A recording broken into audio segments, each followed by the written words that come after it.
Hi, this week I'm going to tell you the story of Lodge Boy and Thunder Boy, or Lightning Boy and Thunder Boy, or Lodge Boy and Thrown Away.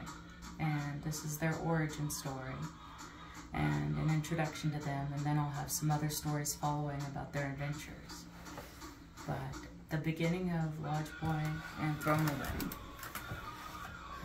One day, a man and his wife went out hunting, and they camped along the river, and the man left his wife to go hunting, and she was sitting along the edge of the river just minding her business and doing some work along the river, and a man came up to her, and she had an odd feeling about him, and so she ignored him, and he sat in front of her while she was working, and he did everything he could to get her attention, and she just kept ignoring him. She just had that bad feeling.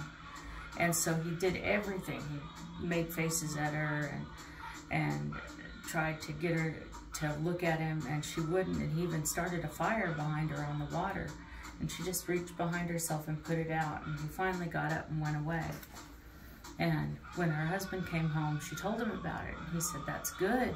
He said, "That was a bad man. He's going to come back and try to do that to you every day. So no matter what you do, don't look at him." And she said, "Okay." And so he came back every day for the 4 days, and he did things and started fires and teased her, and she didn't look at him. And so the last day he got up and left, and she said, got up and went in her lodge, and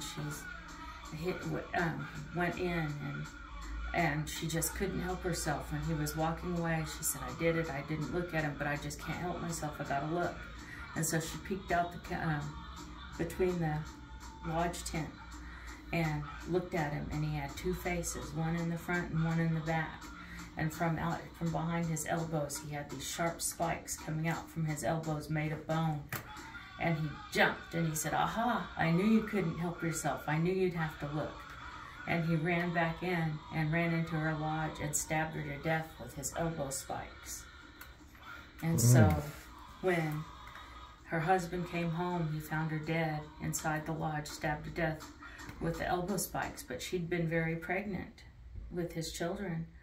And so he cut her open, and the babies were ready to come. And so he had twins, and he had 2 boys, and he said, "I can't take care of both of you." So he took one of the babies, and he's like, "I can only raise one baby." So he took the babies, and he laid one of the babies in the lodge, and he named him Dore. And he took the other one out in the woods and threw him on a tree stump and left him and went back to the lodge. And out in the tree stump, some mice took pity on the little one that was thrown away, and they raised him as their own.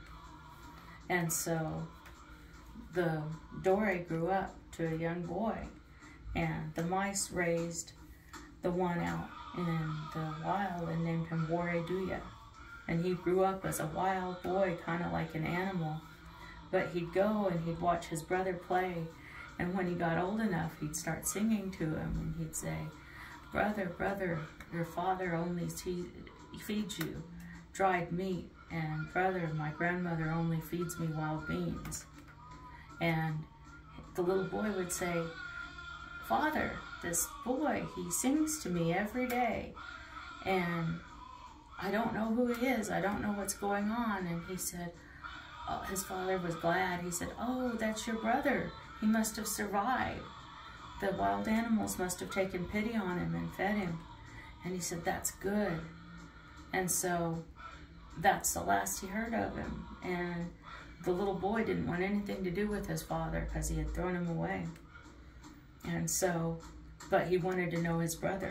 So when his father would go hunting during the day, the little boy would start to sneak into camp, and he'd play wild with his brother because he was a little wild boy.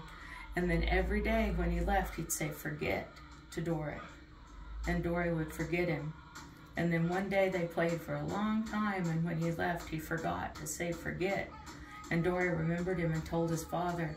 And his father said, "You must coax him to stay. I want to see my son again." He said, "I miss him. I want to see my son." He said, "So tomorrow, when he gets ready to leave," he said, "tell him that you want him to pick the lice out of your hair.